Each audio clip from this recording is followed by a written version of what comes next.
Her man hurls a helpless dog off a bridge in an act of shocking cruelty, and the chain of events that follow shakes an entire community, leaving all who witness the aftermath in tears. The old stone bridge loomed over a swiftly flowing river, its edges thick with moss from years of weathering. In the early evening light, a handful of cars sped by without a second glance, their drivers oblivious to the heart-wrenching scene unfolding at the railing. A lone figure, face partially hidden by a hood, stood at the guardrail clutching something small and trembling in his arms. What happened next defied any sense of humanity. With a single, horrifying motion, the hooded man raised a terrified puppy overhead, paused for the briefest instant, and then flung the animal into the void. The creature's startled yelp pierced the silence before the river's roar swallowed it whole.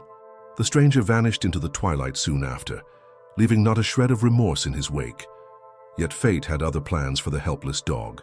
Just below the bridge, an elderly fisherman named Walter reeled in his lines, keen on one more catch before nightfall.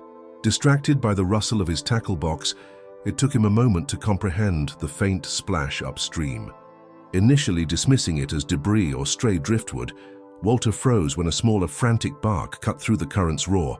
Heart pounding, he scrambled to see what was thrashing around in the murky water. In that instant, the entire world seemed to hold its breath. The fisherman's eyes widened in disbelief, and adrenaline coursed through his veins. Without hesitation, he launched into action, casting aside his rod and leaning precariously over the river's edge. What he managed to pull from the swirling water would change not only his life, but the lives of an entire community. Word of the incident spread like wildfire, locals buzzing with horror, anger, and a fervent desire to bring justice for the innocent life callously tossed away. As the night deepened and the puppy was rushed to urgent care, a wave of unity and outrage rippled across town. One question burned in everyone's mind: how could anyone commit such a cruel act? Yet amidst the shock and sorrow, a glimmer of hope began to form. A chance for resilience, for a second chance at life, and for a community to rally together in defense of those without a voice. And with the spotlight now fixed on this tiny, battered survivor, the stage was set for a story that would leave every witness in tears. Word of Walter's dramatic rescue spread across the small riverside community faster than anyone could have imagined. By the next morning, townspeople who scarcely knew each other found themselves in conversation, sharing bits of the same heartbreaking story. A hooded figure, a helpless dog flung from the old bridge, and an elderly fisherman who dove in to save it. The event cast a somber mood over the normally peaceful neighborhood, leaving both longtime locals and newcomers eager for any update on the tiny creature's fate. At the local diner, a small place with faded yellow booths and the comforting scent of frying bacon, regulars paused their morning routines to exchange news. Someone said they'd heard Walter rush the puppy to the only veterinary clinic still open late that evening. Another claimed the fisherman had never made it home, opting instead to stay overnight to ensure the dog's survival. Anxious speculation hovered over every cup of coffee. Meanwhile, a few blocks away in a modest veterinary office, Dr. Martinez and her assistant Sarah worked tirelessly through the night. The puppy's condition was critical. It had ingested too much river water, its tiny lungs laboring to keep breath steady. Bruises and scrapes lined its soaked fur, testifying to the violence of the fall. Walter, still in his waterlogged flannel shirt, stood at the foot of the exam table, eyes fixed on the trembling little body. Every so often, he'd whisper words of encouragement under his breath, as though hoping the puppy might find strength in his voice. "You did everything right," Dr. Martinez assured him gently, administering a series of injections to stave off infection. "If you hadn't pulled him from the water when you did," she let the sentence trail off, unwilling to speak the darker possibility aloud. Walter simply nodded, throat tight with emotion. Though the clinic was no stranger to emergencies, everything from dogs injured by passing cars to stray cats on the brink of starvation, this case struck the staff like nothing before. Perhaps it was the raw cruelty behind the act, or the way Walter's face radiated resolve and heartbreak. Either way, Dr. Martinez and Sarah poured their hearts into every aspect of the puppy's care, gingerly bandaging wounds and monitoring its faltering heartbeat. Throughout the night, Walter made phone calls to neighbors and friends. not for publicity, but to rally support. "We'll need blankets, formula, maybe even volunteers," he said in a hushed tone, gripping his old flip phone in shaky hands. The puppy was too fragile to survive the next few days without constant vigilance.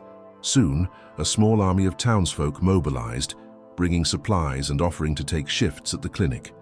In a community where neighborly gestures were common, but rarely this urgent, it felt as though a collective moral line had been crossed, and people wanted to restore goodness by any means possible.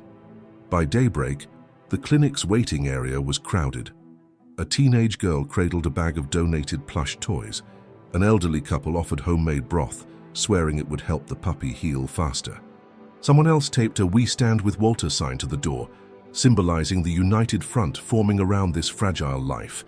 Despite the bustle, the clinic maintained a hushed reverence, as though everyone recognized the precarious balance between life and tragedy unfolding in the exam room.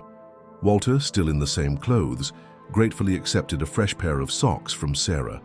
"You've done enough, old man," she teased gently, ushering him to a spare cot in the back office so he could rest. But Walter resisted, leaning instead on a nearby counter. His gaze wandered to the exam table, where the puppy's breathing remained shallow but consistent. "He's fighting," Walter murmured, voice raw. "I can see it in his eyes." Dr. Martinez approached with a soft smile. "We gave him a mild sedative to keep him calm, so he's not fully aware," she explained. "But yes, I believe there's fight in him. He wants to live." A hush settled. Outside, the early morning sun glinted off the wide river, the same waters that had nearly swallowed the tiny canine. Within these walls, every heartbeat of the puppy felt like a small victory. Sarah jotted notes on a clipboard: temperature, heart rate, any sign of infection. She stole glances at Walter, admiring the quiet determination in a man who'd never considered himself anyone special. But in the eyes of everyone present, Walter had become a hero. As the morning wore on, townspeople began arriving with questions and anger. Several demanded, "Did anyone see the man's face?" or "Has the police been called?" They wanted justice or, at the very least, an official investigation. Rumors flew that the bridge had a security camera or that a passing car might have recorded footage on a dash cam. Many vowed to scour the area for clues. In the midst of this uproar, Walter barely left the puppy's side. He answered questions vaguely, still haunted by the brief glimpse he'd caught of the hooded figure fleeing. He had no clear description other than height and a dark sweatshirt. At one point, a local officer, Officer Delgado, entered the clinic to take Walter's statement. The fisherman recounted every detail, spotting the splash, the frantic yelp, his adrenaline-fueled scramble to save the dog. Delgado, a stout man with tired eyes, jotted notes. "We'll do what we can," he reassured, "but if there's no camera, it might be a challenge. We're a small department. Resources are limited." The unspoken fear lingered. What if the culprit never faced the consequences? What if this was just one of many cruel acts gone unpunished? The tension thickened, fueling the community's determination. Many insisted they'd do their own sleuthing, refusing to let this crime fade from memory like a dark secret swept under a rug. Meanwhile, Dr. Martinez emerged from the exam room with a guarded smile. "His vitals are stabilizing, but we're not out of the woods. The next 48 hours will be crucial." A collective sigh of relief echoed through the clinic's makeshift waiting area. Some teared up at the news, hugging each other quietly. Others whispered prayers of thanks. Amid the raw emotion, Walter merely bowed his head, silently offering gratitude for the hopeful turn. His mind flickered to the moment the puppy had looked up at him, waterlogged and shivering, yet alive. He couldn't understand how anyone could treat a living creature so cruelly, but maybe, just maybe, this horrific act would catalyze something positive. Standing under the clinic's fluorescent lights, Walter felt a surge of unity in the crowd around him. Each worried glance and comforting pat on the shoulder declared the same thing: "We're in this together." Little did they know, the events set in motion by that one unimaginable act would soon ripple far beyond their small town, sparking a movement of compassion and indignation that would capture hearts everywhere. And through it all, the tiny puppy, clinging tenaciously to life, seemed to embody a collective will to stand against cruelty, to fight for hope, and to remind everyone that even in the darkest waters, a spark of light can emerge and change everything. As dawn turned into a bright afternoon, the small riverside town found itself in the throes of collective urgency. Local social media pages buzzed with pictures of Walter in his flannel shirt and the tiny puppy swaddled in blankets at the veterinary clinic.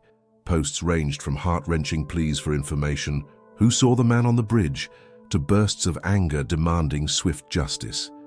Within hours, the story spread to neighboring communities, galvanizing animal lovers, news outlets, and everyday citizens alike. At the clinic, the steady shuffle of concerned visitors persisted. Floral arrangements and hand-drawn get-well cards began accumulating in the waiting area, their bright colors a stark contrast to the sterile whites and grays of the medical facility. One family brought a stack of brand-new blankets. Another arrived with a stuffed toy shaped like a fish for the puppy to curl up against once it healed. The outpouring of care seemed endless, and Dr. Martinez admitted she'd never seen anything like it in her decades of practice. Still, a quiet undercurrent of worry ran through everyone who stopped by. Although the puppy's vitals had stabilized during the night, Dr. Martinez cautioned that it remained in a delicate state. One sudden fever spike, or an infection from the puppy's injuries, could reverse all progress. Sarah, the vet assistant, kept a vigil by the puppy's makeshift incubator, checking its temperature every hour and administering droplets of liquid nourishment. She spoke to the pup in soothing tones, sometimes humming lullabies, as if her voice alone might ward off any setback. Walter wandered through the clinic's corridors with an air of restless protectiveness, greeting each visitor who inquired about our little survivor. However, behind his gentle smiles, the fisherman wrestled with an unsettling question. Had the man who threw the dog off the bridge been watching even now? Some dark impulse might drive him to repeat such cruelty. The thought gnawed at Walter's mind, prompting him to discreetly share concerns with Officer Delgado about the need for heightened vigilance around local animal shelters and public areas. Meanwhile, a separate faction of the town's population took matters into their own hands. Outraged by the heinous act, they formed small search parties that scoured the banks of the river and the stretch of wooded area near the bridge, hoping to find a clue: footprints, tire tracks, a discarded piece of clothing. A local internet forum organized these volunteers, trading theories about possible suspects. One rumor suggested a drifter seen loitering near the bridge days prior. Another named a high school student who'd once been cited for animal abuse. Yet solid evidence remained elusive. At the clinic, Dr. Martinez conferred with Sarah, flipping through an X-ray pinned to a light panel. Minimal fractures, the vet noted, tracing the puppy's tiny ribcage with a fingertip. If we can keep infection at bay, it's likely to heal without major complications. Sarah nodded, relief washing over her features. That's a miracle, she breathed, glancing over at the puppy's limp form. Its heartbeat, though faint, had grown steadier in the last few hours. Walter, who'd quietly edged closer to the light panel, overheard Dr. Martinez's words. He exhaled a grateful breath. "There's been too much cruelty," he murmured. "Maybe this bit of luck is the world's way of saying we can still make things right." No sooner had he spoken than the clinic's reception door swung open, ushering in a flurry of voices. A small news crew had arrived, camera rolling. A reporter, microphone in hand, approached the front desk. "We'd like to do a quick interview, if possible," she said, polite but insistent. "People in the region want updates. We heard the fisherman is here, Mr. Walter." The receptionist looked uncertain, but Walter, in overhearing, stepped forward. He cast a quick glance at Dr. Martinez, who gave a slight nod of approval. If a spotlight on the case could help find the culprit or rally more support, it might be worth it. A few minutes later, the reporter had her camera focused on Walter in a corner of the reception area, a carefully arranged backdrop of well-wishing cards and bouquets behind him.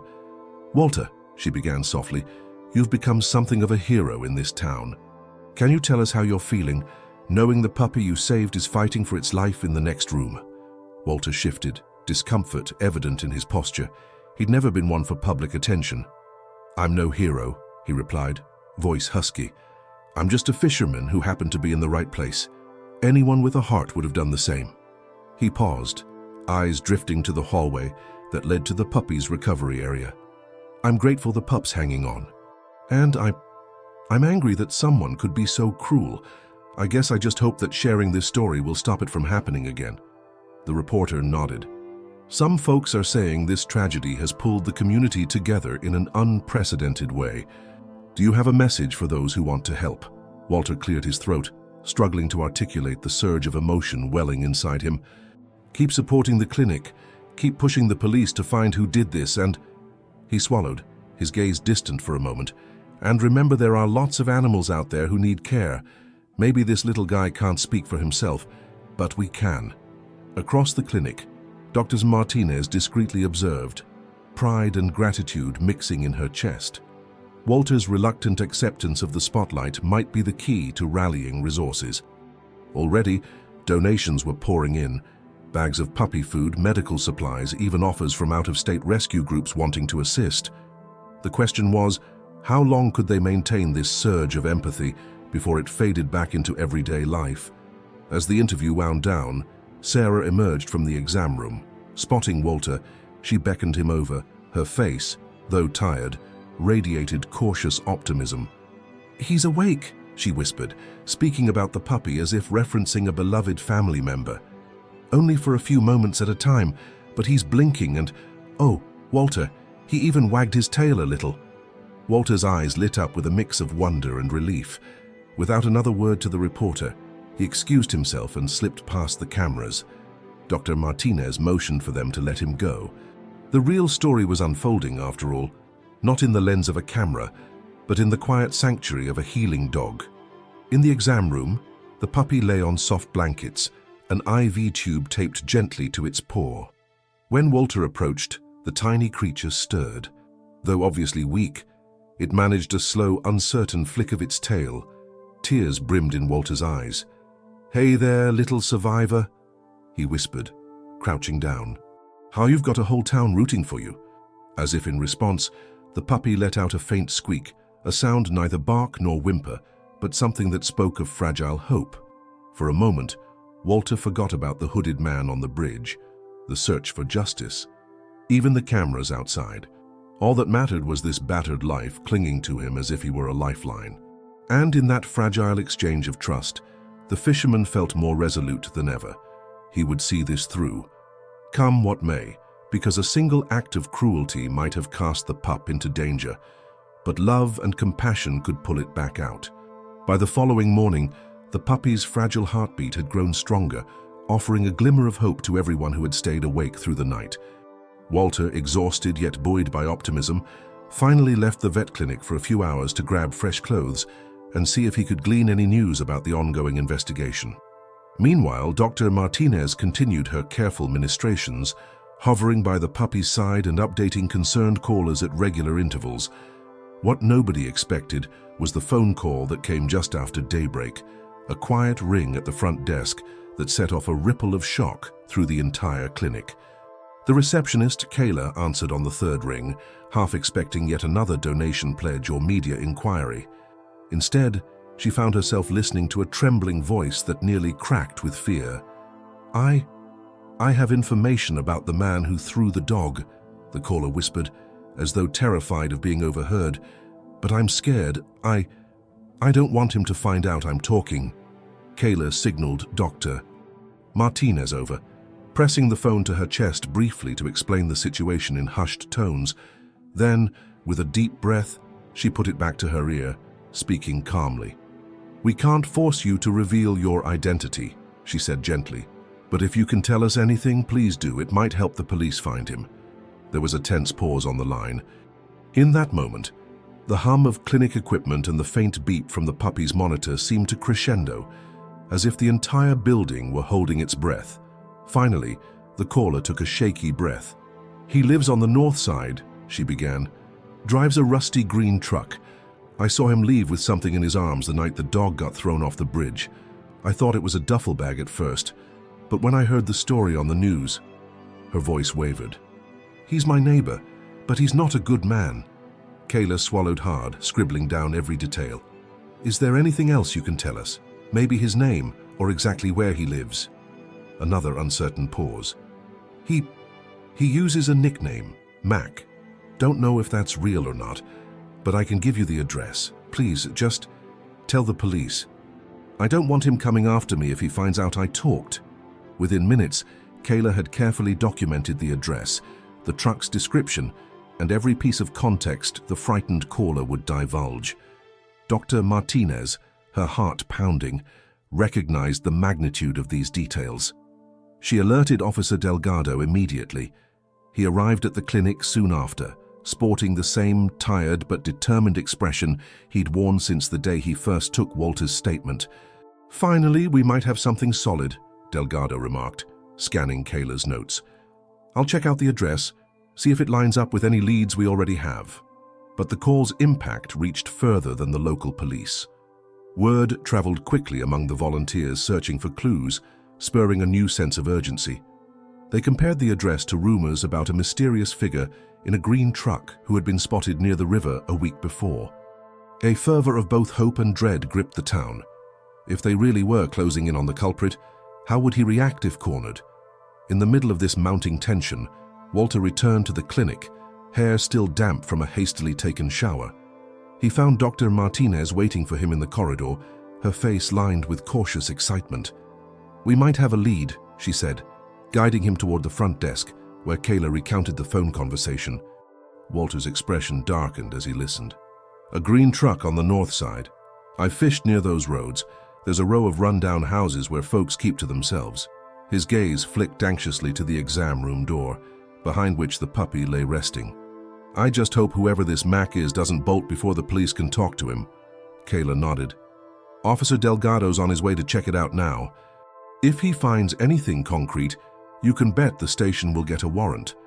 But until then, it's just a tip that could be the difference between justice served or cruelty going unpunished." The possibility infused Walter with a mix of relief and trepidation. For days now, he had wrestled with an acute sense of helplessness. He'd saved the puppy's life, yet the man responsible still walked free. Could it truly be that simple? A single phone call changing everything? Outside, a handful of reporters loitered near the clinic doors, asking passers-by for updates. Word of a new lead spread in hushed whispers, fueling a quiet frenzy of speculation. Some cameras angled to catch glimpses of Walter through the glass windows, while others snapped shots of Dr. Martinez rushing between rooms. In the air, the tension coiled, primed for a revelation, one that might confirm the identity of a man who had become a symbol of cruelty in a community striving to stand against it. With the puppy's condition still touch and go, Walter busied himself with small tasks to keep his mind from the swirling rumors. He tidied up the waiting area, reorganized the donated blankets, and offered patient updates to tearful well-wishers.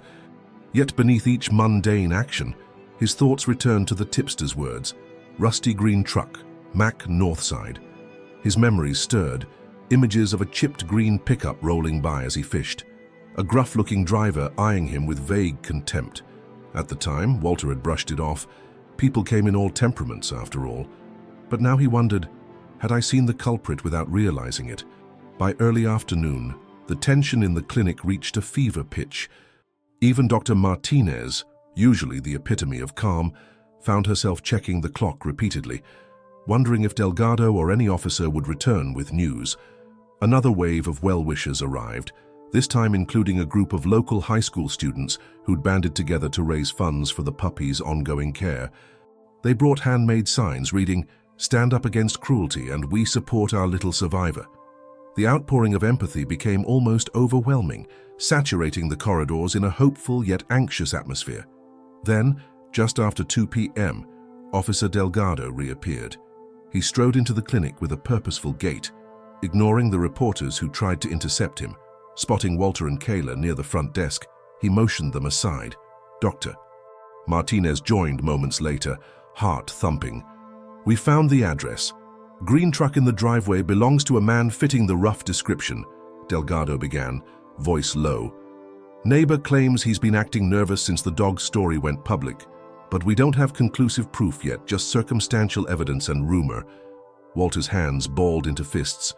"So what can you do?" Delgado sighed. I've requested a search warrant for the property. If granted, we'll look for any sign that ties him to that night, like the dog's collar or any threads of evidence." His gaze flicked to Dr. Martinez. "If you still have that bit of rope we cut from the puppy's leg, if it matches anything we find in the suspect's possession, that'd be something concrete."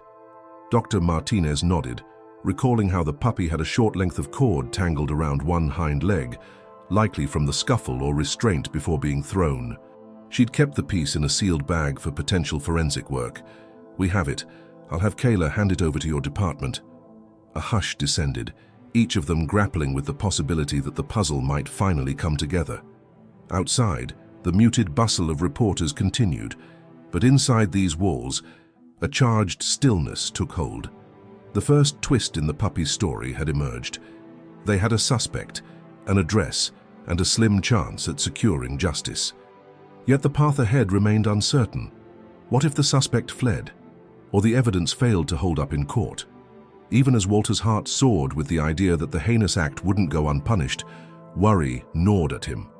What if this Mac turned violent, or tried to retaliate against the tipster? The fisherman cast a glance at the exam room door, thinking of the puppy's fragile form. The dog had survived the river's cold and the weight of human cruelty. It deserved safety at last. And so, as the town collectively braced for the next developments, a single question hung in the air. Would this first glimpse of justice lead to final closure, or would the shadows of doubt and fear loom even larger?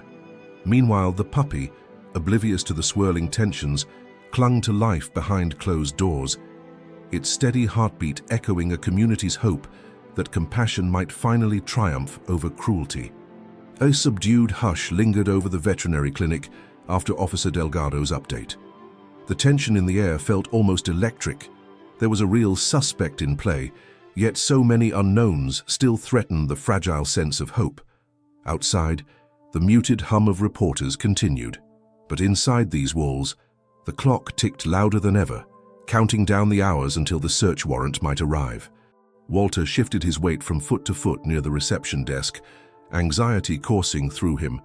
Every so often, he rubbed his hands together, glancing at the exam room door where the puppy remained under watchful care. "I can't stop thinking," he murmured to Kayla. "If the man's truly behind this, what if he's done worse before? And what if he tries to do it again?" Kayla, the receptionist, offered a sympathetic nod. "I understand. Everyone's on edge. But the best thing we can do is focus on the pup's recovery and keep ourselves calm until the police have that warrant." Her voice was gentle but firm, a reminder to cling to patience despite the frayed nerves. Throughout the day, the clinic saw a steady trickle of visitors come bearing donations, everything from dog toys to monetary contributions that would cover vet bills. However, with each new arrival, the staff sensed an undercurrent of unease. They'd heard the rumors of a possible suspect named Mac, and with every gust of wind blowing through the door, a hush would fall, as though half expecting an angry figure in a green truck to burst in. Dr. Martinez, trying to maintain a semblance of normalcy, stayed devoted to her patients. She administered shots, scheduled surgeries, and reassured the anxious owners of other animals. Yet every time she passed the puppy's enclosure, her heart clenched. The little survivor had begun to stir more frequently, eyes fluttering open for a few seconds at a time, and occasionally letting out a soft whine. "He's so close to stable," she confided to Sarah, her assistant. "If we can keep infection at bay just a few more days." Sarah nodded, finishing a set of notes in the puppy's chart. "He's got a stubborn streak, that's for sure. I swear he tries to wag his tail every time we approach, even though he's barely conscious." The assistant's eyes sparkled with affection. Like Walter, she'd started calling the dog the pup, or Buddy, not wanting to name him until his condition was certain, but already feeling a fierce protectiveness. Around midday, Officer Delgado returned with a solemn expression. He asked to speak with Dr. Martinez, Walter, and Kayla in private. They gathered in a small side office, where shelves were crammed with medical textbooks and a half-eaten box of donuts sat on a table. There, Delgado revealed the latest. "The judge hasn't granted the warrant yet. They want more evidence. Apparently, the tip we got is deemed insufficient without corroboration. A heavy silence weighed on the group. Walter's jaw tightened. So this Mac could just walk away scot-free, he asked, frustration threading his voice. Delgado spread his hands in a helpless gesture. Legally, we can't barge in without probable cause. The tip's anonymous. If we find the source and they're willing to come forward, that might help. Kayla, arms crossed, exhaled. We can't force them. That person was terrified. The man might be dangerous. Dr. Martinez drummed her fingers on the edge of a filing cabinet. So we're stuck. Officer Delgado nodded, tension evident in his shoulders. For the moment. But we're not giving up. I'm assigning a patrol car to monitor the address from a distance, see if there's any suspicious behavior. That's the best we can do without an official warrant.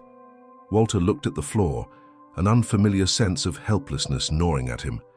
He'd pulled the puppy from the river with his own hands, and yet he felt powerless to stop the one who caused its suffering. What about a dashcam from passing cars, or a security camera from a nearby home, he suggested. Someone must have caught a glimpse the night it happened. We've asked around, Delgado said. A few neighbors might have older cameras, but nothing so far. We'll keep trying. He offered a small, tired smile. And we still have the partial rope from the puppy's leg. If the suspect owns a matching spool or something, we'll have our proof.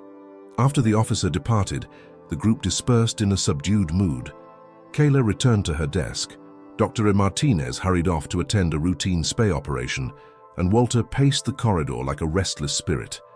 He paused outside the exam room, letting the muffled beep of the puppy's monitor calm his fraying nerves. Inside, he saw Sarah gently stroking the pup's side while checking an IV line. A small wave of warmth eased through him. Amid all the tension, at least the pup was inching toward recovery. Unable to stay idle, Walter stepped outside for fresh air. The mid-afternoon sun gleamed on the clinic's parking lot. A trio of reporters, cameras slung over shoulders, stood near their vans, apparently bored. One recognized Walter, calling out, "Sir, any comment on the investigation?" With a weary shake of his head, Walter mumbled a polite refusal, scanning the street for a glimpse of a green truck or a suspicious face. Nothing.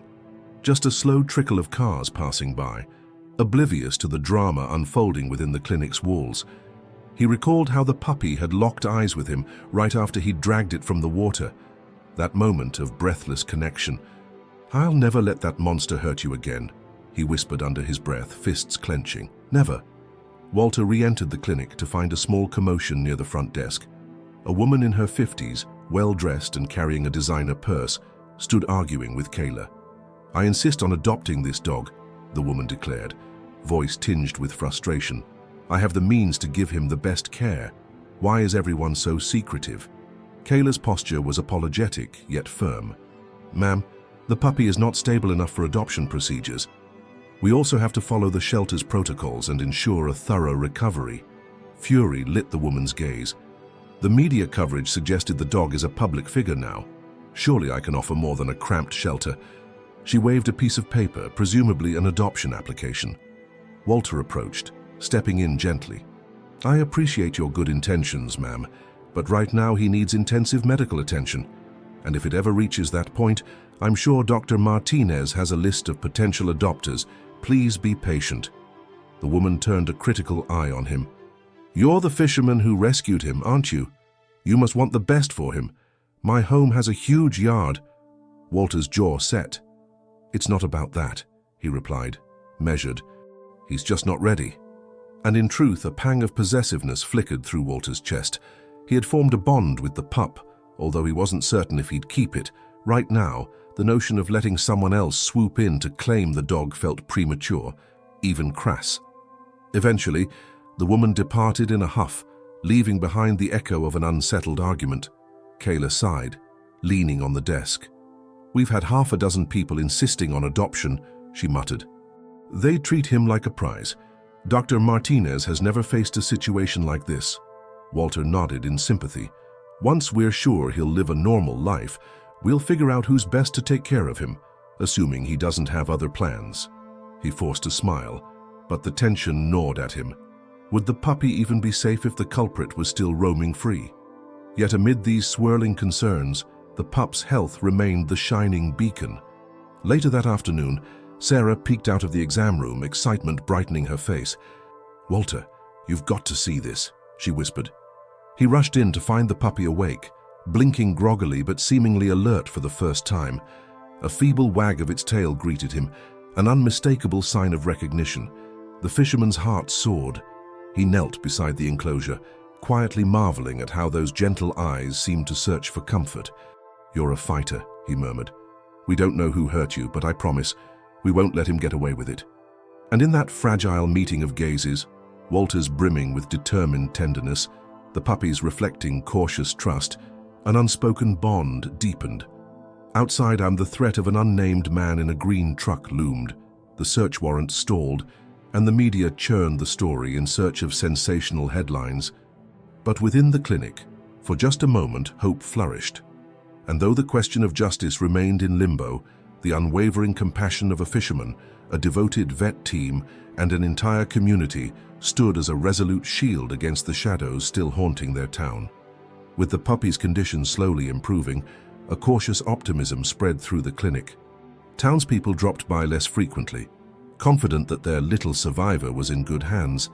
Yet each visit still carried undertones of worried anticipation. They all wondered the same thing. When would the man who threw the dog off the bridge be brought to justice? Amid the steady background hum of the puppy's monitors, new undercurrents of tension began to surface. Reports of strange activity trickled in from neighborhoods bordering the riverside. A few residents claimed someone had been creeping around late at night, rattling fences and shining flashlights into backyards. Was it just a paranoid rumor? Or could the culprit be lurking about, searching for evidence to conceal or victims to intimidate? Officer Delgado, juggling multiple calls and the stalled warrant process, grew more concerned by the day. He visited the clinic again on a gray afternoon to speak with Walter privately, pulling him aside in the hallway near the staff lockers. "We've had 2 more anonymous calls," he began, his voice low. "Similar to the first tip, people pointing to the same area on the north side, describing a man with a temper who drives a green truck, but without solid proof. The judge won't issue a search warrant. It's all hearsay. We can't break down a door based on that alone." Walter grimaced. "So we're still stuck." His thoughts drifted to the puppy, now able to lift its head and manage a raspy bark or two. Meanwhile, that poor dog's tormentor might be sneaking around at night. Delgado's gaze hardened. "I'm upping patrols, and if you see or hear anything suspicious, call me directly." He paused, flipping through a small notepad. "Also, I've heard rumors the suspect might have threatened another resident, someone who tried to speak out. No one's come forward publicly, but this man, Mac, appears to have a reputation for violence. Keep your eyes open. Walter." That word, violence, lodged in Walter's mind like a stone. Leaving the clinic that evening, he felt a hollow churn of anxiety. The puppy, on the verge of healing, depended on the same community that now seemed threatened by an unseen menace. If he's lurking around, might he harm another animal? Or a person? The notion clung to Walter's thoughts as he drove his old pickup truck toward the riverside for a brief check on his fishing gear, which he'd practically abandoned since the day of the rescue. The sky hung low, heavy with pending rain, and the swift-flowing river glinted dully under the fading light. Parking near the old bridge, Walter peered over its railing, recollecting that night's horror. A frantic splash, a tiny yelp. Memory made his stomach tighten. But as he turned to walk back to his car, headlights briefly illuminated a figure on the opposite bank. The shape was too distant to discern clearly, and a moment later, it melted into the gathering darkness. Walter's heart lurched. Could it be him? He debated calling Delgado, but hesitated, uncertain if he'd actually seen anything or if his nerves were playing tricks. Back at the clinic the next morning, Dr. Martinez announced that the puppy would soon be strong enough for minor physical therapy exercises. A chorus of relief followed her announcement. Sarah, Kayla, and even a couple of volunteers who'd formed a special bond with the pup. They eagerly offered to help with gentle stretching and short, assisted walks. Each small victory, a wagging tail, a lifted paw, sparked applause in the otherwise sterile environment. Yet the undercurrent of unease persisted.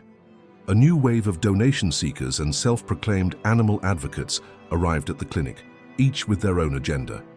A local influencer demanded exclusive footage of the puppy's first steps in exchange for promoting the clinic's fundraiser.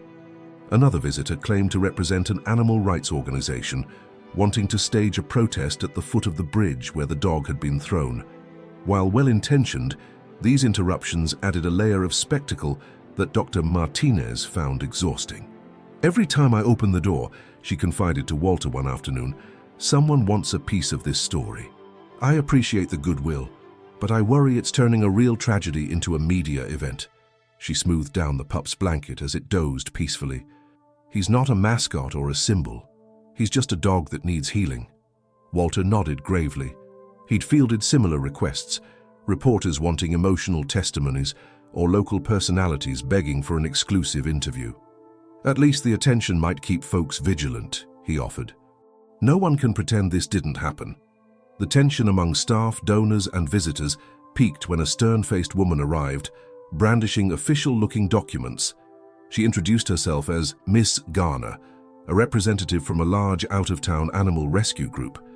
"We have the resources to give this dog the best chance at a normal life," she proclaimed. "We'd like to transfer him to our facility immediately, Doctor." Martinez had encountered such groups before, some truly supportive, others more interested in the publicity. She maintained professional composure, explaining the pup's current medical regimen and the possible risks of moving him prematurely. But Ms. Garner was persistent. "We have specialized equipment, therapy pools, and a full-time staff," she insisted. "Your clinic is doing an admirable job, but surely you can't match our capacity." The conversation grew tense. Ms. Garner escalating her tone. Walter stepped in to mediate. "He's barely well enough to stand. Another long car ride or new environment might stress him, undoing all the progress." He paused, letting his frustration surface. "We're not saying no forever, just not yet." Garner's lips thinned, and she leveled a pointed look at Dr. Martinez. "Don't let sentimentality override the pup's best interest." With that, she stormed out, leaving a wake of unsettled silence. Sarah exhaled, shaking her head. "This is getting insane. Everyone wants a piece of him like he's some trophy. He's still not even able to walk fully on his own." Outside, the sky rumbled, raindrops pattering against the windows. Dr. Martinez patted the pup's side, whispering reassurance. But the emotional stakes soared ever higher. The community's outcry against cruelty had attracted well-meaning supporters, opportunistic exploiters, and rumor-mongers alike. Meanwhile, the suspect, probably aware of the growing attention, remained elusive. Each day that passed without a warrant or new evidence added to the simmering tension. A hush fell when Kayla peeked into the exam area with wide eyes. "Walter," she said, voice trembling, "there's a visitor asking for you in the waiting room. He says he has information about the dog thrower, and he looks terrified." Walter's chest tightened, memories of the first anonymous call swirling back. Another tip. He exchanged a glance with Dr. Martinez, who offered a slow nod. The wind rattled the clinic's door in the background, matching the swirl of uncertainty inside. Gathering his resolve, Walter pushed to his feet. "I'll go see what he has to say." In that moment, the puppy stirred, letting out a feeble whimper, as if sensing the escalating drama. Walter paused, stooping to lay a gentle hand on the pup's head. "We'll protect you," he whispered. Then, with tension etched into every line of his face, he stepped away from the safety of the exam room, bracing himself for a confrontation that might add yet another layer of complexity to an already tangled quest for justice. Somewhere out in the graying world, the man in the green truck lurked, his identity half revealed yet still beyond the law's reach. And here, in this cramped clinic, a cluster of determined souls gathered around a single battered dog, holding their breath through each step of its recovery, united by the hope that cruelty would not go unpunished and that compassion might yet conquer the shadows. Walter felt a jolt of apprehension as he approached the waiting room.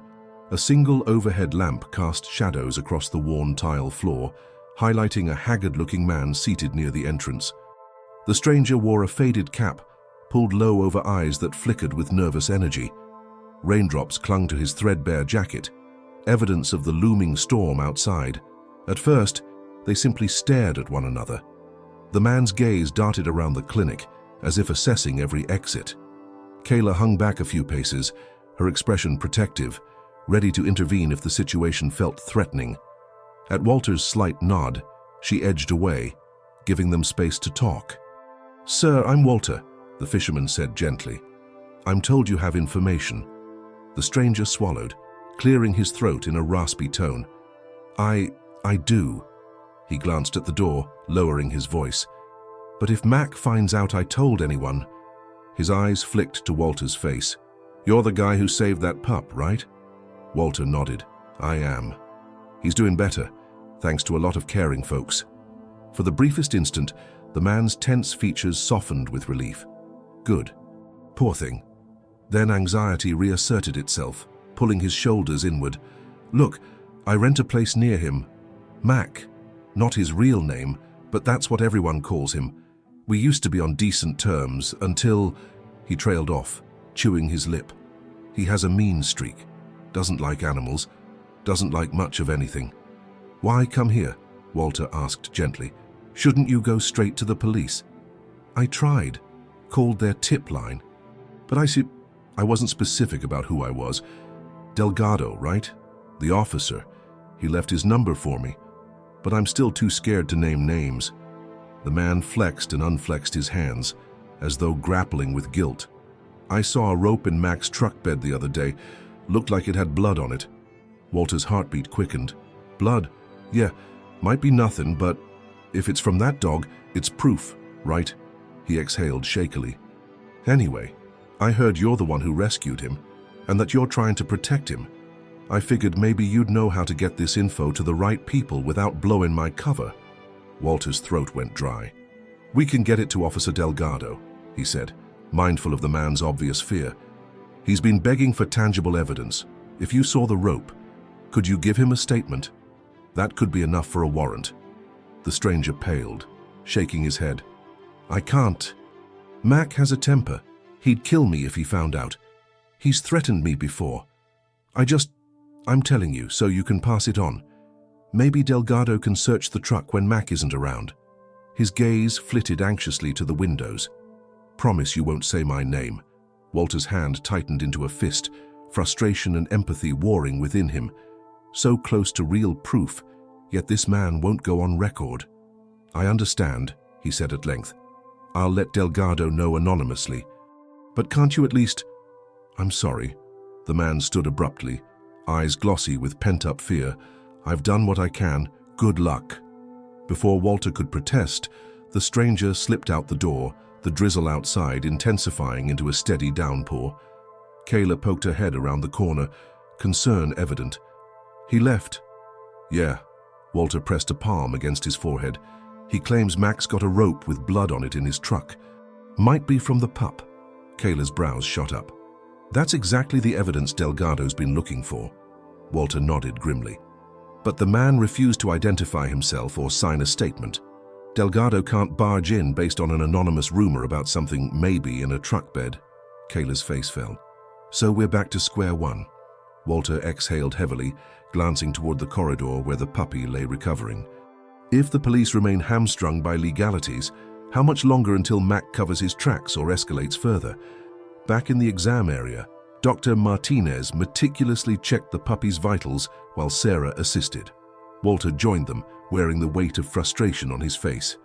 Sensing his mood, Dr. Martinez offered a small, encouraging smile. "He's improving," she said, one hand gentle on the pup's flank. "He's a fighter." Walter forced a nod, kneeling down beside the pup's enclosure. The puppy lifted its muzzle, tail giving a feeble wag as recognition sparked in its eyes. Despite everything, the dog radiated a fragile resilience, as though it knew that it was finally safe, at least for the moment. "How about we try a few assisted steps?" Sarah suggested. "The doc thinks it's time to see how he handles a bit of weight on those legs." Carefully, they coaxed the puppy upright. Its legs trembled, and it let out a faint whimper, but it managed to balance in place for a couple of seconds. Then, with an unsure step, it inched forward, nearly toppling before Sarah caught it. Walter's heart swelled, a surge of tenderness mingling with the persistent worry gnawing at him. "That's it," Dr. Martinez praised softly. "One step at a time. Walter could almost hear those words echo, one step at a time, not just for the puppy's physical progress, but for the entire situation. They were trying to move forward, hindered by fear, legal red tape, and the unpredictability of a man who might still prowl the shadows. Evening settled in sooner than expected, the storm clouds casting an early darkness outside. News vans still lingered, though many reporters had moved to cover new stories. A few faithful supporters of the pup milled about, offering to help with the next fundraising drive for the clinic, or promising to keep eyes peeled for suspicious activity. It's heartening to see so many care, Walter mused, though the dread of Mac's potential next move continued to shadow his thoughts. As the clinic's doors locked for the night, Dr. Martinez insisted Walter head home and get some rest. "You can't sleep in the break room forever," she teased gently, but her eyes held compassion. "We'll call you if anything changes." Walter lingered by the puppy's enclosure, staring into those trusting eyes. "Keep fighting, little guy," he whispered. "We'll catch him before he hurts another soul, and when you're all better—" He paused, blinking back emotion. "Maybe you won't mind fishing with me sometime." The puppy tilted its head, as though trying to understand. Then it nuzzled closer, a soft whine communicating a fragile bond that needed no words. Walter felt his chest tighten with protective resolve. If the law was too slow, if fear kept witnesses silent, then it might fall to everyday people, like him, to ensure that evil didn't triumph. Outside, thunder rumbled over the darkened sky. Walter slipped into his old pickup, the interior still smelling of river mud from that fateful day. One step at a time, he reminded himself, firing up the engine. Tomorrow, he'd contact Delgado again, push for another strategy to gather evidence. Meanwhile, the pup would inch closer to full recovery, living proof of resilience in the face of cruelty. But a flicker of movement in his rearview mirror made him pause. Through the streaming raindrops, a familiar shape, a boxy green pickup, idled at the far end of the street. Headlights off, nearly invisible. Walter's pulse quickened. Was that him? The vehicle remained unmoving for a beat too long, then pulled away into the night. Walter gripped the steering wheel. Fear collided with anger, thoughts whirling about the anonymous tip, blood on the rope. And he's still roaming free. He realized in that moment that the drama hadn't peaked yet. It was escalating. Unless they found a way to stop Mac soon, the puppy's horror story could be only the beginning of something far darker. He flicked on his headlights, forcing his breath to steady. The pup needed a safe world to come back to, and if the authorities couldn't act swiftly, maybe it was time for him and the community to step up. No more waiting, Walter thought, determined. We'll do whatever it takes to protect that dog and anyone else in danger. That night, Walter barely slept. He dozed in and out of restless dreams where headlights merged with swirling river currents, and a menacing figure lurked just out of reach. By dawn, he decided he couldn't simply wait for the police to find the courage or the grounds to act. Slipping on his boots and a weathered jacket, he drove straight to the veterinary clinic, arriving before Dr. Martinez had even opened the doors. When Kayla let him in, concern etched her features. "You look exhausted, Walter." "Everything okay?" He managed a tight smile. "Just need to see the pup," he replied, voice fraying with fatigue. "Anything change overnight?" Kayla shook her head. "He's doing well, all things considered. Dr. Martinez gave him another checkup late last night. No fever, breathing steady." She paused, noticing the anxious set of Walter's jaw. "Is something else going on?" Walter hesitated. Telling them about the shadowy green truck felt urgent, yet he didn't want to alarm everyone, but he also couldn't keep quiet. Sighing, he recounted the moment in his rearview mirror, how that vehicle had lingered, silent and watchful, at the corner before driving off into the dark. Kayla's eyes widened. "Did you call Officer Delgado?" Walter shrugged, a restless hand sliding over his stubbly chin. "I tried, but it was late. Left a message. Figured I'd catch him first thing. My gut says it was Mac or someone in his circle are keeping tabs on me." Kayla swallowed. "Then we need to be careful," she said quietly. "If the rumors are true, the man's dangerous.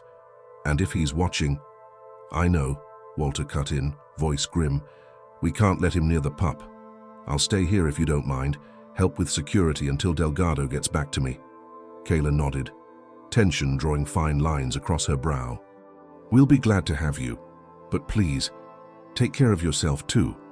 Inside the exam area, the puppy dozed in its enclosure, oblivious to the mounting unease. Sarah, already in scrubs, approached with a clipboard. "Morning, Walter. You're in early." He forced a smile, stepping close to the enclosure. The pup stirred at his presence, tail giving a faint wag. "Couldn't stay away," he murmured, pressing 2 fingertips gently against the glass. "Look at you, getting stronger by the day, aren't you?"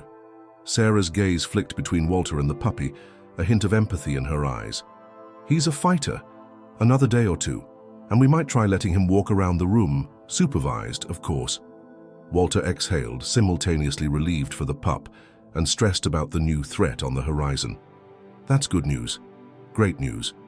But Sarah, if the man who did this is still out there, I worry about what happens when it's time for the pup to leave the clinic." A shadow crossed her expression. "I know. Dr. Martinez and I have talked about it. Ideally, we'd keep him here until he's fully healed, then maybe transition him to a secure foster home. But with all the publicity, who knows if that monster will try something else?" They shared a brief moment of silence, each grappling with a sense of powerlessness. Then, in an abrupt shift, Kayla poked her head in. "Walter, call from Officer Delgado. He's on the line." Walter felt his pulse quicken, striding to the front desk. "Delgado," he said into the receiver. "Got your message?" You said you saw that green truck near the clinic," Delgado interrupted, voice tense. "We had another sighting on the north side last night, someone matching Mac's description. He's spooked, maybe trying to cover his tracks." Walter's grip on the phone tightened. "So we wait until he disappears again?" "I'm trying to push the judge," Delgado responded wearily. "We have multiple anonymous tips now, plus your observation. Air's still not the ironclad evidence the court wants, but I'll keep at it." Walter swallowed the frustration welling in his throat. "Do me a favor. If there's any sign he's heading this way, warn us. The pup's not safe if that man decides to do something rash." After a terse goodbye, Walter set down the phone, feeling more determined than ever. Enough waiting. He found Dr. Martinez in her office, reviewing the morning's schedule. She glanced up, noticing Walter's clenched fists. "What's wrong?" He explained Delgado's call, along with his fear that the suspect might come for the dog. Dr. Martinez pursed her lips, her professional calm laced with alarm. "I doubt he'd march in here openly," she said, "but we can't take chances. I'll let the staff know to keep doors locked, let in visitors carefully. We'll watch the parking lot." Walter nodded. "I'll help. We can take shifts, especially overnight." Though Dr. Martinez admired his resolve, she recognized the strain in his eyes.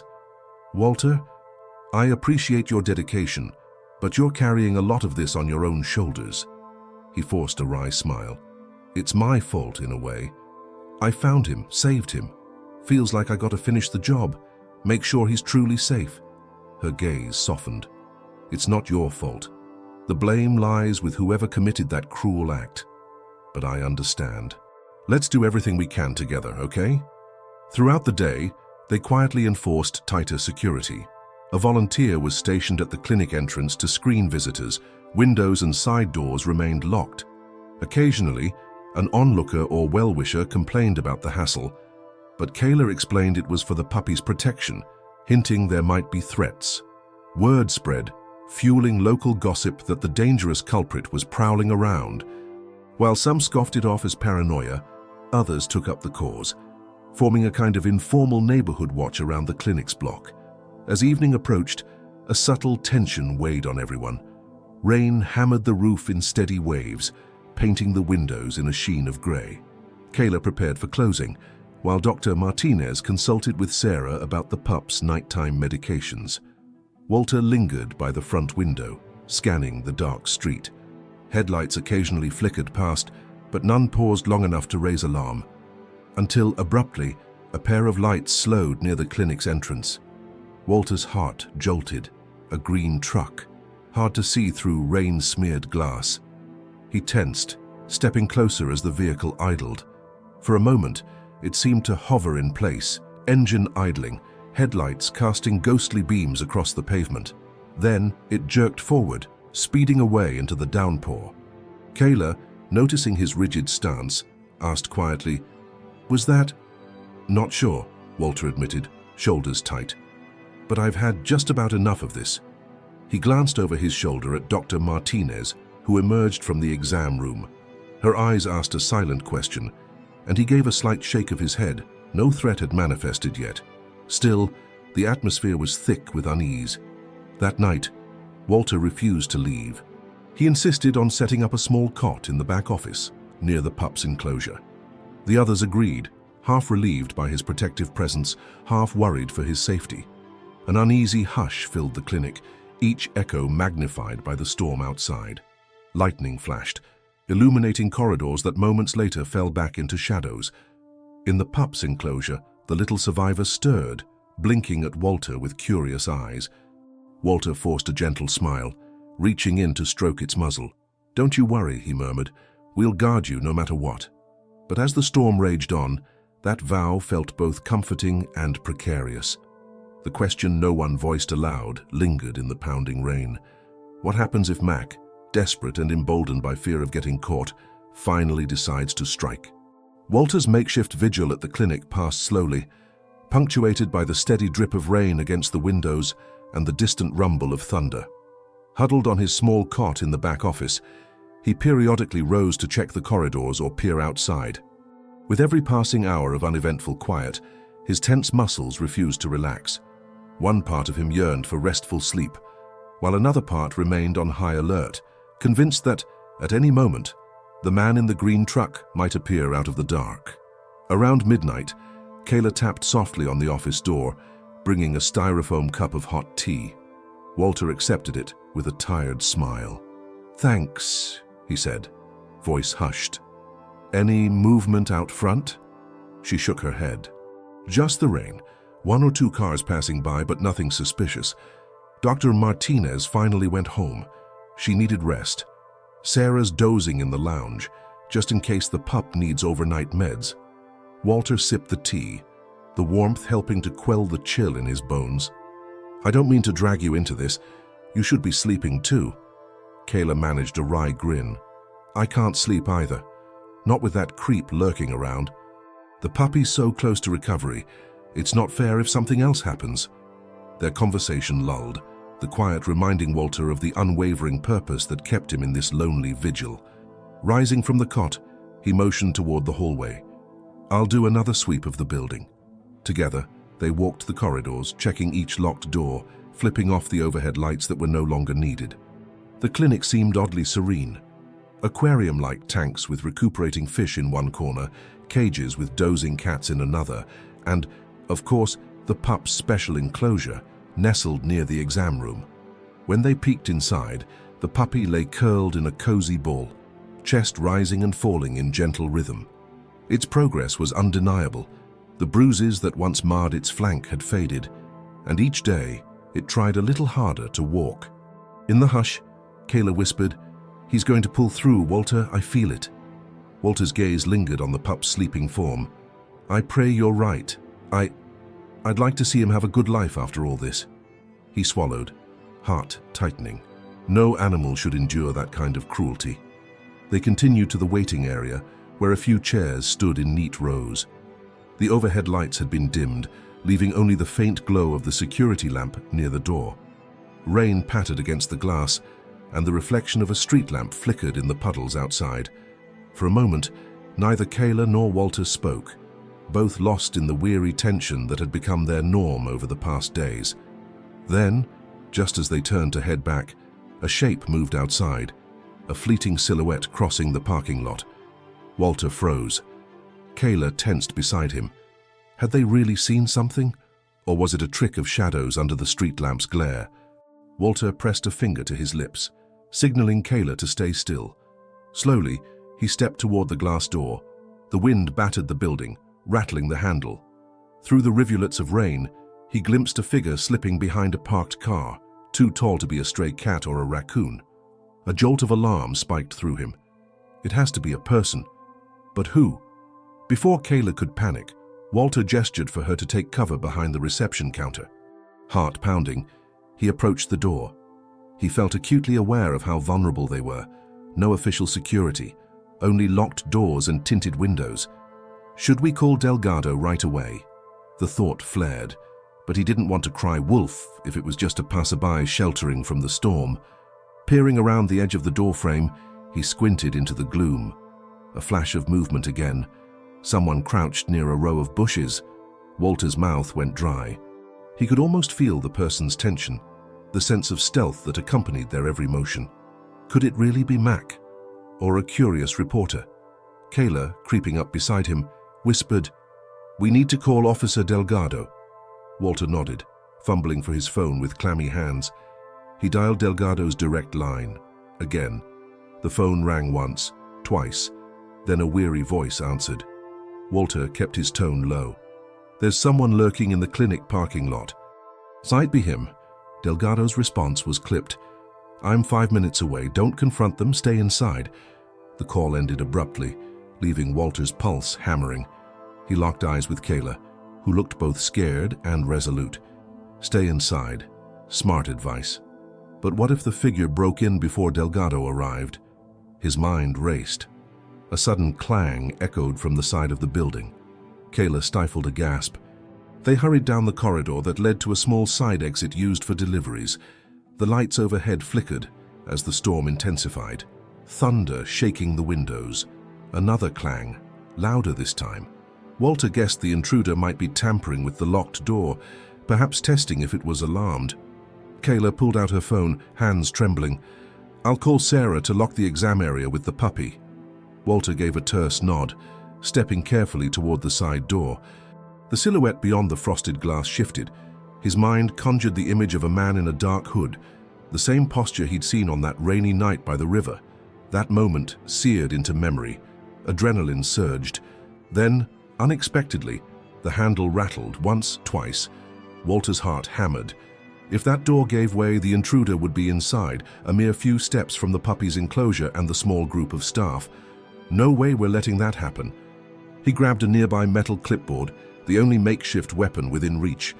Kayla, at his elbow, was pale but resolute. "It's locked," she hissed.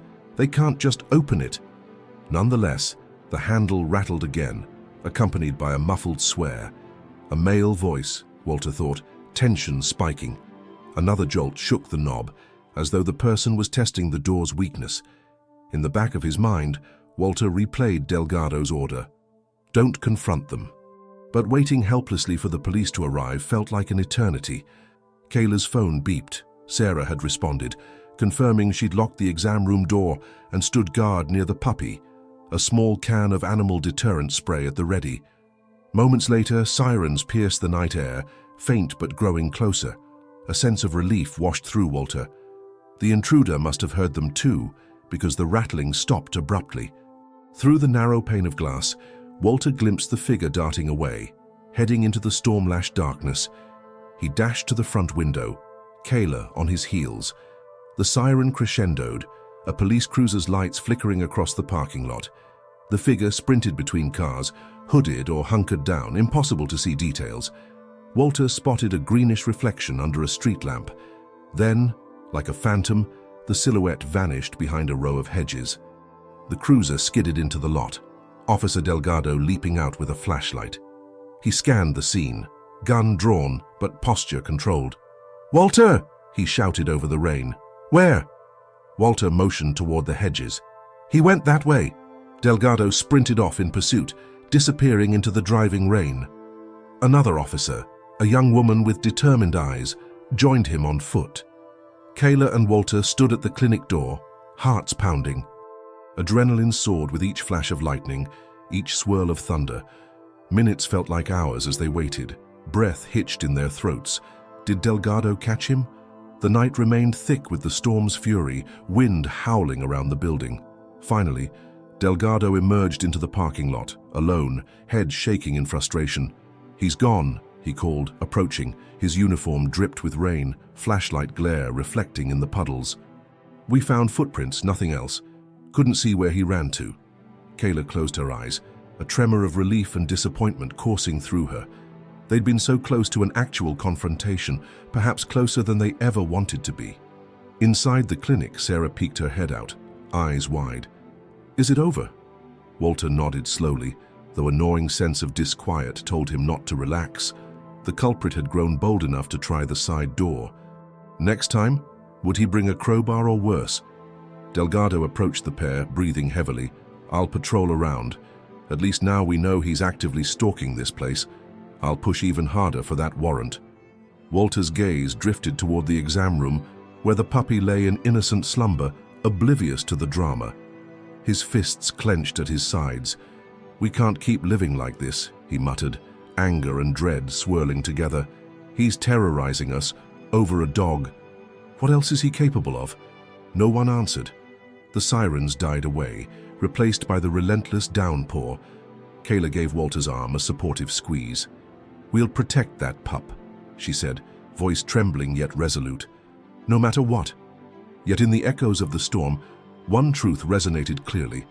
The man in the green truck was not backing down. With each passing day, his desperation might grow, and each near encounter only escalated the danger. The small circle at the clinic faced a choice: keep fortifying themselves in this standoff, or find a way to outmaneuver the lurking threat. And all the while, the puppy, now strong enough to toddle on wobbly legs, remained the unwitting center of a confrontation that threatened to push an entire community to its limits. The following morning brought a brief respite from the downpour, but the emotional tension clung to the clinic like lingering fog.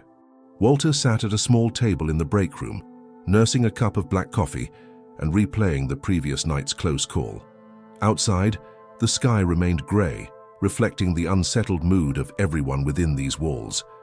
Officer Delgado had stationed a patrol car a block away, keeping an eye on the clinic as best he could.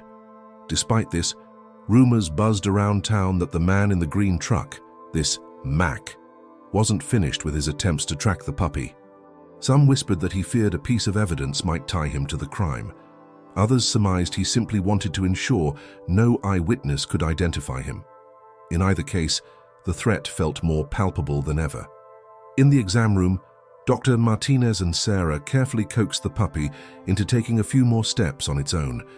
Each time the pup's paws met the cool tile, it wobbled uncertainly, tail swishing in cautious excitement. "Just a little more," Sarah murmured, her voice gentle as a lullaby. Dr. Martinez stood ready with a towel to catch the pup if it toppled. Observing from a few feet away, Walter marveled at how far the pup had come since he'd pulled it from the river. Its bruises had faded, and its eyes no longer carried that haunted, half-dead look. Instead, a glimmer of curiosity and resilience shone through.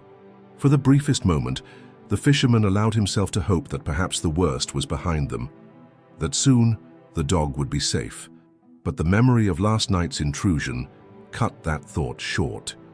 "Walter," Dr. Martinez called softly, drawing him nearer. "He's doing so well. A few more days, and we might consider letting him practice on a short leash outside." The idea of taking the puppy beyond these walls set Walter's nerves on edge. Outside, where the man in the green truck lurked, he swallowed hard. "If we do, we need to be prepared," he said, voice tight. "I won't let anything happen to him." Dr. Martinez nodded gravely. She understood. The pup's medical progress was overshadowed by a looming danger that seemed to intensify with each day. Just then, Kayla rushed in, brow furrowed. "Delgado's here," she announced. "He wants to talk to all of us in the waiting area." They found the officer pacing by the reception desk, rain droplets glistening on his uniform. His expression was grim. "We have new intel," he began, voice low. "A second judge finally granted a limited warrant, enough to search Mac's vehicle.